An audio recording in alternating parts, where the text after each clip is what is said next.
नमस्कार दोस्तों, मैं महेंद्र सिंह गीला स्वागत करता हूं आपका डागोर्स ऐप पर।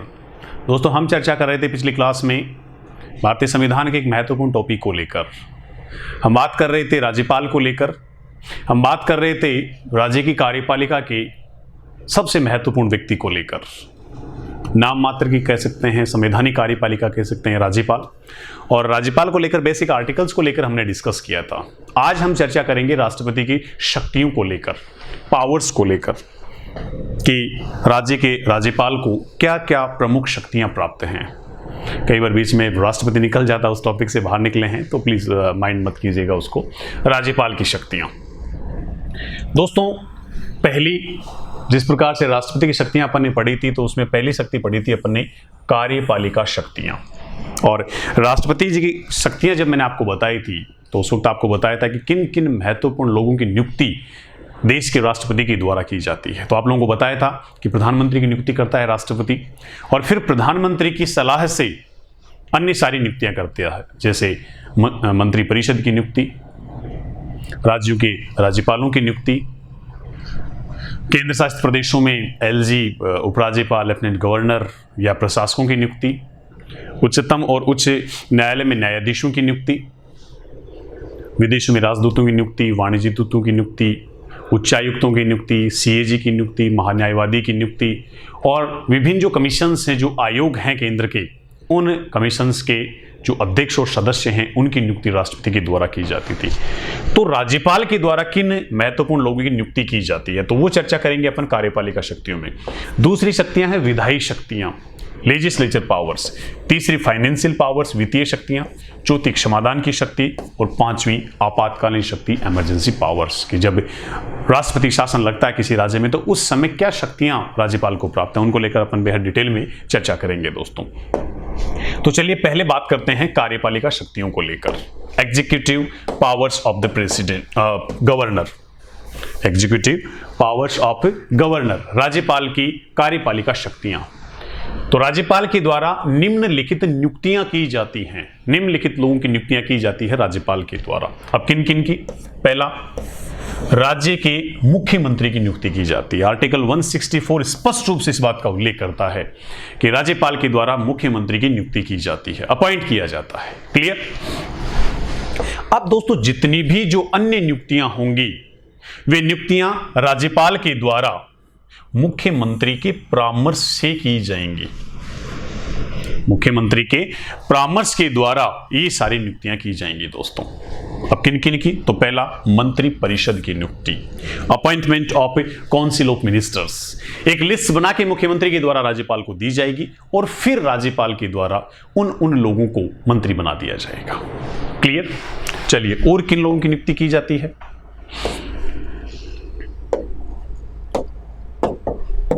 महाधिवक्ता। केंद्र में होता है अटॉर्नी जनरल, और राज्य में होता है राज्य का जो प्रथम विधि अधिकारी है, उसे अपन महाधिवक्ता कहते हैं। Advocate general, advocate general, advocate general. तो राज्यपाल के द्वारा नियुक्ति की जाती है महाधिवक्ता की। होता कौन है महाधिवक्ता? राज्य का प्रथम विधि अधिकारी। दो क्वेश्चन बन सकते हैं दोस्तों। केंद्र का प्रथम विधि अधिकारी महान्यायवादी, अटॉर्नी जनरल, आर्टिकल 76। राज्य का प्रथम विधि अधिकारी महाधिवक्ता, आर्टिकल 165। कई सारे एग्जाम्स में यहां से क्वेश्चन पूछा भी गया है दोस्तों। हो सकता है आगे आने वाले एग्जाम यहां से आप लोगों को और क्वेश्चन देखने को मिले। अगला, कार्य क्या होता है इसका मुख्य? तो उच्च न्यायालय में राज्य सरकार का वकील होता है। जिस प्रकार से महान्यायवादी केंद्र में केंद्र सरकार का उच्चतम न्यायालय में वकील होता है, उसी प्रकार से उच्च न्यायालय में राज्य सरकार का वकील कौन होता है दोस्तों? महाधिवक्ता होता है। कार्यकाल इसका राज्यपाल के प्रसाद पर्यंत इसका कार्यकाल होता है। नियुक्ति राज्यपाल के द्वारा होती है। महाधिवक्ता राज्य विधानमंडल की कार्यवाही में भाग ले सकता है दोस्तों। बहुत अच्छा क्वेश्चन महान्यायवादी को लेकर पूछा गया है, यहां से भी पूछा जा सकता है। क्वेश्चन किस प्रकार से आएगा? निम्नलिखित में से महाधिवक्ता से संबंधित कौन सा कथन गलत है? पहला कथन दे देगा, राज्यपाल के द्वारा इसकी नियुक्ति की जाती है। दूसरा कथन दे दिया जाएगा, राज्य का यह प्रथम विधि अधिकारी होता है। तीसरा कथन दे दिया जाएगा, उच्च न्यायालय में राज्य सरकार का वकील होता है। और चौथा पॉइंट दे दिया जाएगा, ये राज्य विधानमंडल की कार्यवाही में भाग ले सकता है और मतदान भी कर सकता है। ऊपर 3 वाले पॉइंट सही, चौथे में भी आधा पॉइंट सही कि वह कार्यवाही में भाग ले सकता है, लेकिन वोटिंग राइट नहीं होता दोस्तों, मताधिकार या मतदान नहीं कर सकता महाधिवक्ता।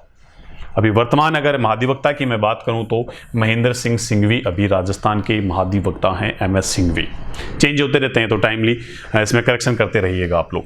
अगर पहले महाधिवक्ता से संबंधित क्वेश्चन आ जाए तो दोस्तों, तो GC कासलीवाल 1957 में कौन बने पहले महाधिवक्ता राजस्थान के? GC कासलीवाल 1957 में। क्लियर? चलिए दोस्तों आगे बढ़ते हैं। और किन महत्वपूर्ण लोगों की नियुक्ति की जाती है राज्यपाल के द्वारा? तो राज्यपाल के द्वारा राज्य की जो यूनिवर्सिटीज हैं, जो विश्वविद्यालय हैं, उनके विश्वविद्यालयों के कुलपतियों की नियुक्ति की जाती है। चांसलर्स को अपॉइंट करता है, चांसलर को। चांसलर की नियुक्ति की जाती है किसके द्वारा? राज्यपाल के द्वारा, गवर्नर के द्वारा। बहुत महत्वपूर्ण बात, जिस प्रकार से मैंने आपको बताया था कि राष्ट्रपति जो केंद्रीय विश्वविद्यालय होते हैं, जो सेंट्रल यूनिवर्सिटीज होते हैं, उन सेंट्रल यूनिवर्सिटीज का कुलाधिपति खुद राष्ट्रपति होता है, खुद प्रेसिडेंट होते हैं। चांसलर कौन होते हैं? खुद राष्ट्रपति। तो उसी प्रकार से राज्य की जो जितनी भी स्टेट यूनिवर्सिटीज हैं, उनके चांसलर होते हैं दोस्तों खुद राज्यपाल। क्लियर? राज्य के निम्नलिखित आयोगों के अध्यक्ष की नियुक्ति तथा इसके सदस्यों की नियुक्ति राज्यपाल के द्वारा की जाती है। केंद्र में पढ़ा था, केंद्र के जो आयोग हैं उनके अध्यक्ष और सदस्यों की नियुक्ति किसके द्वारा की जाती थी? तो राष्ट्रपति के द्वारा की जाती थी। यहां पर अगर मैं बात करूं राज्य स्तर पर, तो राज्य के जितने भी जो आयोग हैं उनके अध्यक्ष और सदस्यों की नियुक्ति की जाती है दोस्तों राज्यपाल के द्वारा। कौन कौन से आयोग? राज्य लोकसेवा आयोग, RPSC से अपन कह सकते हैं, राज्य के निर्वाचन आयोग, स्टेट फाइनेंस कमीशन, राज्य वित्त आयोग, राज्य मानवाधिकार आयोग, राज्य SC/ST आयोग, राज्य महिला आयोग। राज्य महिला आयोग का टॉपिक अपन अलग से लेंगे, सिलेबस में है आप लोगों के। रेड क्रॉस सोसाइटी व स्काउट गाइड की जो अध्यक्ष हैं दोस्तों, वो स्वयं राज्यपाल होते हैं। तो इन महत्वपूर्ण लोगों की नियुक्ति राज्यपाल के द्वारा की जाती है। ये राज्यपाल की कार्यपालिका शक्तियां। क्लियर? चलिए आगे। अब बात करेंगे दोस्तों दूसरी शक्ति को लेकर, और वो है विधायी शक्ति, लेजिस्लेचर पावर्स। अब विधायी शक्ति के संदर्भ में अगर मैं बात करूं आप लोगों के साथ, तो पहला, राज्यपाल, विधानसभा व विधान परिषद। अब विधान परिषद हर राज्य में तो है नहीं, तो क्लियर सी बात है, जिन जिन राज्यों में है, राज्यपाल, विधानसभा व विधान परिषद मिलकर राज्य विधानमंडल का निर्माण करते हैं दोस्तों। अनुच्छेद 168 क्या कहता है? आर्टिकल 168, जैसे केंद्र में आप लोगों को बताया था कि अनुच्छेद 79 क्या कहता है, तो 79 में स्पष्ट रूप से लिखा गया था कि राष्ट्रपति, लोकसभा व राज्यसभा मिलकर संसद का निर्माण करते हैं। ठीक इसी प्रकार से राज्य के संदर्भ में अगर मैं बात करूं, तो राज्यपाल, विधानसभा और जिन जिन राज्यों में विधान परिषद हैं, तीनों मिलकर राज्य विधानमंडल का निर्माण करते हैं। अनुच्छेद 168 आर्टिकल 168। दूसरा, राज्यपाल द्वारा विधानसभा में एक एंग्लो इंडियन सदस्य, इसकी चर्चा की मैंने जब राष्ट्रपति का टॉपिक मैंने आप लोगों के साथ चर्चा किया, उस वक्त आपको अनुच्छेद 331 और 333 को डिटेल में बताया था। अभी हाल ही में भारतीय संविधान में एक संशोधन किया जा चुका है, 104वां संविधान संशोधन अधिनियम 2019, और उस संशोधन के द्वारा इन सदस्यों के मनोनयन के संबंध में जो प्रावधान था उसको आगे नहीं बढ़ाया गया है। अनुच्छेद 330 और 332 में 10 साल के लिए बढ़ा दिया गया है, लेकिन 331 और 333 में जो प्रावधान थे, इन प्रावधानों को दोस्तों 10 वर्षों के लिए और नहीं बढ़ाया गया है। क्लियर? तीसरा, राज्यपाल के द्वारा विधान परिषद के कुल सदस्यों के 1/6, कुल सदस्य संख्या के 1/6 सदस्यों का जो नॉमिनेशन है, जो मनोनयन है, वो विधान परिषद में किया जाता है दोस्तों, जिन्होंने निम्नलिखित क्षेत्रों में उल्लेखनीय कार्य किया। अनुच्छेद 171, 80 का सब क्लोज 3 क्या बताया था आपको? जब राज्यसभा पढ़ाया था तो 80 का सब क्लोज 3 क्या बताया था दोस्तों? आप लोगों को बताया गया था, या फिर राष्ट्रपति की जब विधायी शक्तियां अपन ने पढ़ी वहां पर वापस से बताया था आप लोगों को मैंने, कि देश के राष्ट्रपति के द्वारा कला, विज्ञान, साहित्य और समाज सेवा के क्षेत्र में उल्लेखनीय कार्य अगर कोई व्यक्ति करता है तो ऐसे 12 सदस्यों का मनोनयन देश का राष्ट्रपति राज्यसभा में कर सकता है। ठीक इसी प्रकार से अनुच्छेद 171 में प्रावधान किया गया है कि राज्य के राज्यपाल के द्वारा ये 5 क्षेत्र कला, साहित्य, विज्ञान, समाज सेवा और 5वां सहकारिता, राष्ट्रपति राज्यसभा में केवल 4 क्षेत्रों का उल्लेख किया गया है कि इन क्षेत्रों में उल्लेखनीय कार्य करने वाले 12 सदस्यों का मनोनयन राष्ट्रपति राज्यसभा में कर सकता है। लेकिन एक राज्य का राज्यपाल इन 5 क्षेत्रों में उल्लेखनीय कार्य करने वाले कितने सदस्यों का, विधान परिषद की जो कुल सदस्य संख्या है उसके 1/6 सदस्यों का मनोनयन राज्य की विधान परिषद में कर सकता है। दोस्तों क्लियर? चलिए आगे बढ़ते हैं। और क्या विधायी शक्ति प्राप्त है राज्यपाल को? राज्यपाल के द्वारा 5 वर्ष पूर्व भी राज्य विधानसभा को भंग किया जा सकता है। अनुच्छेद 174, अनुच्छेद 85 याद कीजिए, आर्टिकल 85, 185 नहीं 85 याद कीजिए। आप लोगों को बताया गया था कि देश का राष्ट्रपति लोकसभा को 5 वर्ष पूर्व भी भंग कर सकता है। ठीक उसी प्रकार से राज्यपाल के संदर्भ में अगर अपन बात करें तो राज्यपाल के संदर्भ में स्पष्ट रूप से क्या लिखा गया है अनुच्छेद 174 में कि 5 वर्ष पूर्व भी राज्यपाल राज्य की विधानसभा को भंग कर सकता है। क्लियर? अगला, राज्यपाल के द्वारा राज्य विधानमंडल में संदेश भिजवाए जाते हैं। आर्टिकल 175, अनुच्छेद 86 याद कीजिए, संदेश भिजवाए जाते हैं राष्ट्रपति के द्वारा संसद में भी। 87 में अभिभाषण का उल्लेख है। चलिए यहां पर भी बात कर लेते हैं अपन। राज्यपाल के द्वारा विशिष्ट अभिभाषण दिया जाता है। अनुच्छेद 176 एग्जाम में बहुत बार पूछा जा चुका है दोस्तों, बहुत बार यहां से एग्जाम में पूछा जा चुका है। अगला पॉइंट, विधेयक पर अनुमति देने से संबंधित राज्यपाल के अधिकार। अनुच्छेद 200 में इस बात का उल्लेख किया गया है कि कुछ विधेयक हैं जिन पर अनुमति देने से पहले राज्यपाल देश के राष्ट्रपति से सलाह ले सकता है, परामर्श ले सकता है, उन्हें सुरक्षित रख सकता है। जैसे अगर कोई ऐसी नदी है, कोई रिवर है जो एक से अधिक राज्यों से होकर बहती है, एक नदी है जो एक से अधिक राज्यों से होकर बहती है, उस संबंध में अगर किसी प्रकार का कोई निर्णय देना है, कोई कानून उसके संदर्भ में बन रहा है, तो देश जो राज्य का राज्यपाल है वो देश के राष्ट्रपति से पहले पूछेगा, अनुमति लेगा कि हाँ इस मामले में क्या निर्णय हो सकता है। दूसरा, अगर कोई ऐसा राष्ट्रीय राजमार्ग है, नेशनल हाईवे है कोई जो एक से अधिक राज्यों से होकर गुजरा और उससे संबंधित अगर कोई विधेयक है, उससे संबंधित अगर कोई मामला है, तो दोस्तों राष्ट्रपति की अनुमति के लिए राज्य का राज्यपाल उसे सुरक्षित रख सकता है। क्लियर? चलिए आगे बढ़ते हैं।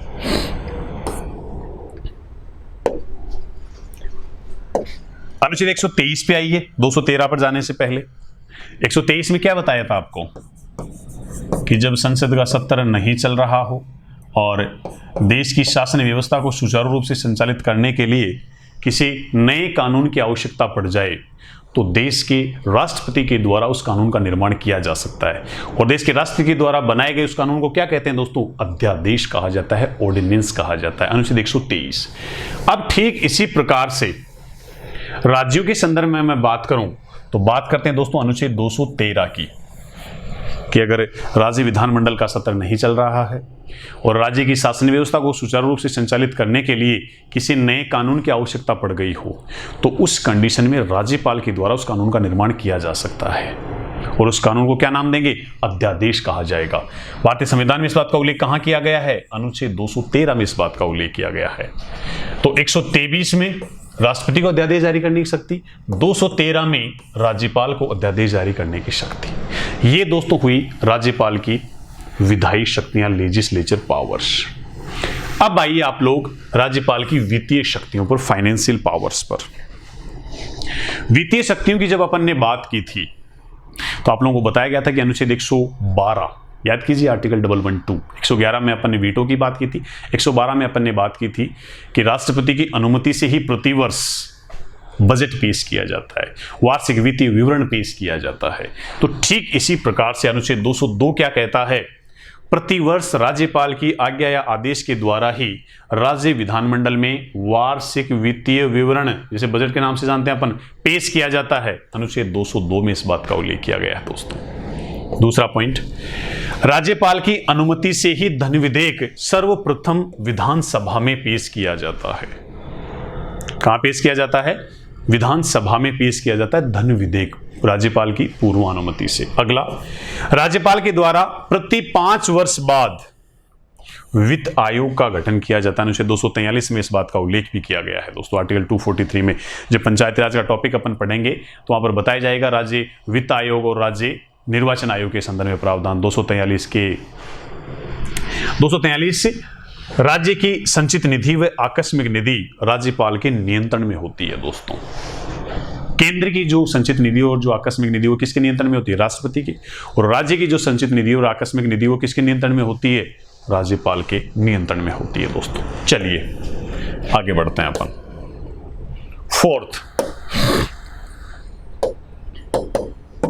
फोर्थ में क्या कहा गया है? क्षमादान की शक्ति। अनुच्छेद 72 अपन ने पढ़ा था और आर्टिकल 72 में क्या बताया था आप लोगों को? 72 में आप लोगों को बताया गया था कि राष्ट्रपति की क्षमादान की शक्ति, कि देश का राष्ट्रपति अगर चाहे तो किसी व्यक्ति की सजा को कम कर सकता है, उसमें परिवर्तन कर सकता है, सजा का रूप परिवर्तित कर सकता है और उसे पूर्ण रूप से माफ कर सकता है, मृत्यु दंड सहित। दोस्तों एक शक्ति कम है राज्यपाल को क्षमादान के रूप में, और वो है कि राज्यपाल के द्वारा मृत्यु दंड की सजा को माफ नहीं किया जा सकता। समझ पा रहे हैं आप लोग मेरी बात? तो क्षमादान की शक्ति सबसे पहले तो अनुच्छेद 161, राष्ट्रपति की क्षमादान की शक्ति अनुच्छेद 72, राज्यपाल की अनुच्छेद 161 आर्टिकल 161। क्या कहा गया है? राज्यपाल के द्वारा किसी अपराधी की सजा को कम किया जा सकता है। दूसरा, सजा में परिवर्तन किया जा सकता है। तीसरा, सजा की प्रकृति में परिवर्तन किया जा सकता है। और चौथा, पूर्ण रूप से माफ भी किया जा सकता है। लेकिन राष्ट्रपति के संदर्भ में तो अपन कह सकते हैं महामहिम है वो, तो देश के प्रथम नागरिक हैं वो तो, और इस मामले में तो किसी व्यक्ति के लिए भगवान से कम नहीं है। मृत्यु दंड किसी को मिल गया और उसे माफ कर दिया जाए, उसके लिए तो भगवान से बड़े हैं दोस्तों। तो ये जो मृत्यु दंड की सजा को पूर्ण रूप से माफ करने वाला जो ये प्रावधान है, ये जो प्रोविजन है, ये जो शक्ति है, वो राज्यपाल को प्राप्त नहीं होती। तो पूर्ण रूप से माफ किया जा सकता है लेकिन मृत्यु दंड को नहीं, मृत्यु दंड को छोड़कर माफ किया जा सकता है दोस्तों।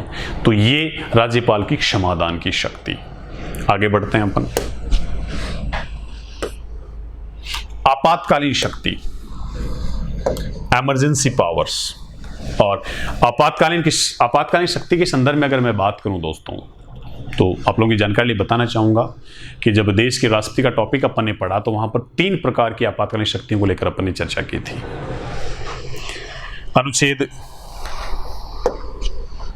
352 में, आर्टिकल 352 में अपन ने बात की थी राष्ट्रीय आपातकाल की, नेशनल इमरजेंसी की, राष्ट्रीय आपातकाल की। दूसरे प्रकार की जो आपातकाल था वो पढ़ा था अपन ने अनुच्छेद 356 में, और 356 में बात की थी अपन ने राष्ट्रपति शासन की, राष्ट्रपति शासन, प्रेसिडेंट रूल। और तीसरी बात की थी अनुच्छेद 360 की, जिसके अंतर्गत अपन ने बात की थी वित्तीय आपातकाल की, फाइनेंशियल इमरजेंसी की। अब यहां पर अपन बात कर रहे हैं केवल अनुच्छेद 356 की, राष्ट्रपति शासन की।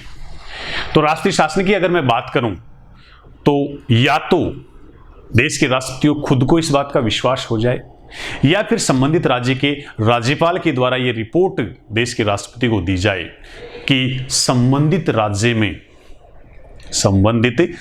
में जो संवैधानिक तंत्र है, जो कॉन्स्टिट्यूशनल सिस्टम है, विधि के हिसाब से जो शासन चल रहा है, वो गड़बड़ा गया है, संवैधानिक तंत्र विफल हो चुका है, विफल हो गया हो या विफल होने की संभावना लग रही हो, तो इस आधार पर देश के राष्ट्रपति के द्वारा संबंधित राज्य में राष्ट्रीय शासन की घोषणा की जा सकती है।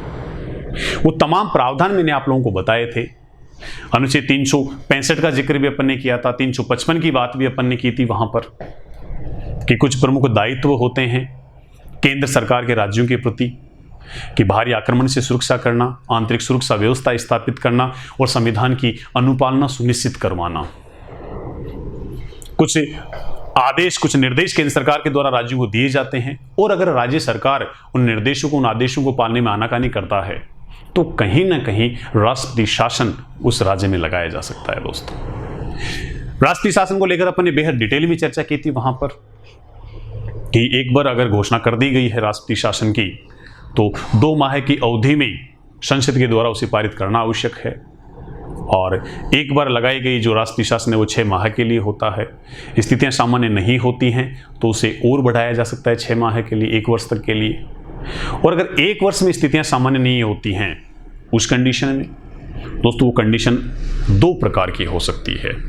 या तो राष्ट्रीय आपातकाल लगा हो, अनुच्छेद 352 लगा हो, और दूसरा या फिर भारत का जो निर्वाचन आयोग है, इलेक्शन कमीशन है, उसने असमर्थता जाहिर कर दी हो कि संबंधित राज्य में चुनाव नहीं करवाए जा सकते। ऐसी स्थितियां नहीं है जैसी स्थितियां 90 के दशक में पंजाब में थी, और इसी वजह से पंजाब में फिर लगभग 5 वर्ष तक राष्ट्रीय शासन लगा हुआ रहा था। किसी भी राज्य में अधिकतम ये जो 2 स्थितियां बताई मैंने आपको, या तो राष्ट्रीय आपातकाल लगा हो या फिर चुनाव आयोग ने मना कर दिया, असमर्थता जाहिर कर दी हो कि चुनाव नहीं करवाए जा सकते, उस स्थिति में अधिकतम 3 वर्ष के लिए राष्ट्रीय शासन लगाया जा सकता है। दोस्तों, पंजाब एक अपवाद है जिसमें 3 वर्ष से भी अधिक समय तक राष्ट्रीय शासन रहा। फिर आप लोगों को बताया था कि 100 से अधिक बार, अब तक लगभग 150 बार राष्ट्रीय शासन का प्रयोग किया जा चुका है विभिन्न राज्यों में। फिर आप लोगों को बताया था कि मणिपुर में सर्वाधिक बार राष्ट्रीय शासन का प्रयोग किया गया है, लेकिन यहां पर भी एक एक्सेप्शन और सुनने को मिलता है। एक एक्सेप्शन और है, बहुत सारे लोग कहते हैं कि सर उत्तर प्रदेश में सर्वाधिक बार राष्ट्रीय शासन का प्रयोग किया गया है। तो यहां पर आप लोगों को स्थिति क्लियर करना चाहूंगा कि मणिपुर पहले केंद्र शासित प्रदेश हुआ करता था, उस वक्त भी वहां पर राष्ट्रीय शासन लगा था। अगर उसको अपन कैलकुलेट करते हैं तो सर्वाधिक 10 बार मणिपुर में लगा, लेकिन मणिपुर राज्य के हिसाब से अगर अपन बात करें तो मणिपुर राज्य में केवल 8 बार राष्ट्रपति शासन लगा है। तो इस स्थिति में फिर उत्तर प्रदेश में सर्वाधिक बार राष्ट्रीय शासन लगा। तो क्वेश्चन किस प्रकार से आता है, आप लोगों का जवाब उस हिसाब से होना चाहिए। फिर आप लोगों को मैंने बताया था कि 2 राज्य भारत के ऐसे हैं, छत्तीसगढ़ और आपका तेलंगाना, जहां पर एक बार भी अब तक राष्ट्रीय शासन का प्रयोग नहीं किया गया है। राजस्थान के संदर्भ में मैंने आपको कहा था कि 4 बार अब तक राष्ट्रीय शासन लगाया जा चुका है, 1967, 1977, 1980 और 1992, 1992। 67 में मोहनलाल सुखाड़िया मुख्यमंत्री थे, 77 में हरिदेव जोशी मुख्यमंत्री थे, और इन 2 बार भैरू सिंह शेखावत मुख्यमंत्री थे।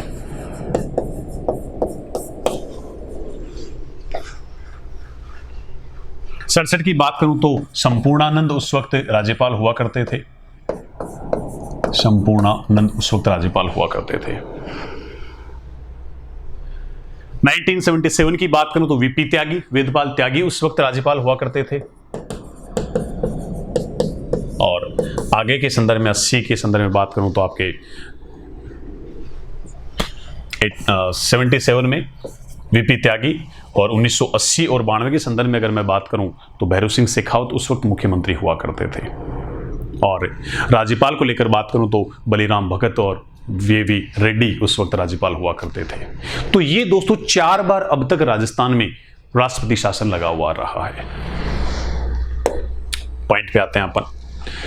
तो आपातकालीन शक्ति अनुच्छेद 356, यदि किसी राज्य में संवैधानिक तंत्र विफल हो जाता है तो इसकी सूचना राज्यपाल के द्वारा राष्ट्रपति को दी जाती है, जिस आधार पर राष्ट्रपति के द्वारा संबंधित राज्य में राष्ट्रपति शासन की घोषणा कर दी जाती है। दोस्तों,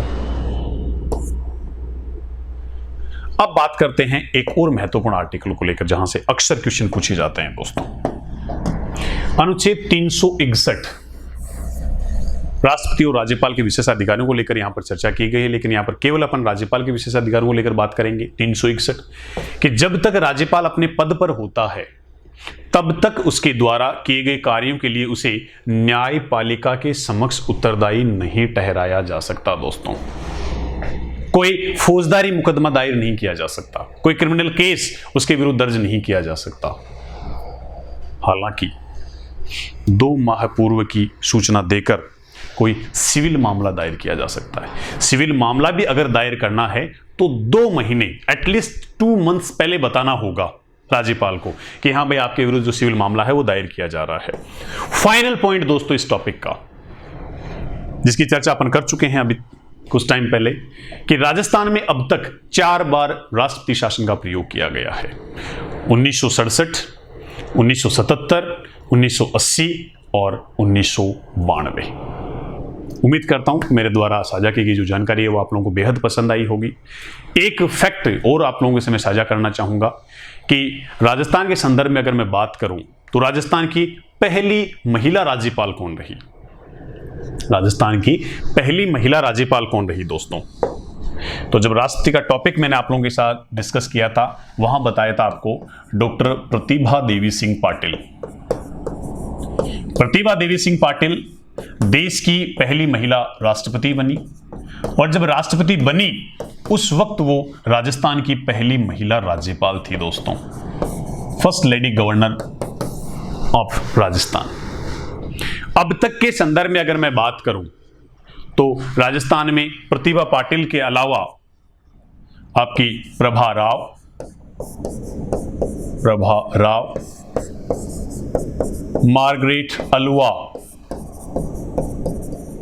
मार्गरेट अलवा भी राजस्थान की महिला राज्यपाल रह चुकी हैं। चलिए दोस्तों, अगली क्लास में मिलते हैं एक और नए टॉपिक को लेकर, एक और महत्वपूर्ण टॉपिक को लेकर, जहां से अक्सर कॉम्पिटिटिव एग्जाम्स में क्वेश्चन पूछे जाते हैं। आज बात की अपन ने कार्यपालिका के फर्स्ट पार्ट, जिसे अपन नाम मात्र की कार्यपालिका भी कहते हैं, और नाम मात्र की कार्यपालिका रूप में पढ़ा अपन ने राज्यपाल को, गवर्नर को। राज्यपाल को लेकर सरोजिनी नायडू जो देश की पहली किसी राज्य की राज्यपाल बनी, उत्तर प्रदेश की वो राज्यपाल बनी, और अक्सर राज्यपाल के संदर्भ में सरोजिनी नायडू एक स्टेटमेंट दिया करती थी जो बेहद पॉपुलर रहा कि राज्यपाल का पद एक बंद पिंजरे में एक चिड़िया के समान है। राज्यपाल की स्थिति क्या है? एक सोने के बंद पिंजरे में बंद चिड़िया के समान, खूब उसको शान और शौकत सारी चीजें हैं, लेकिन बंधा हुआ है, वह पिंजरे में बंधा हुआ है, खुला रहकर काम नहीं कर सकता। वह नाम मात्र की कार्यपालिका है, क्योंकि वास्तविक कार्यपालिका कौन है? मुख्यमंत्री और उसकी मंत्रिपरिषद। और वास्तविक कार्यपालिका को लेकर पढ़ेंगे अपन अगली क्लास में। तो याद रखिए, मुख्यमंत्री और मंत्रिपरिषद। तब तक के लिए wish you all the best.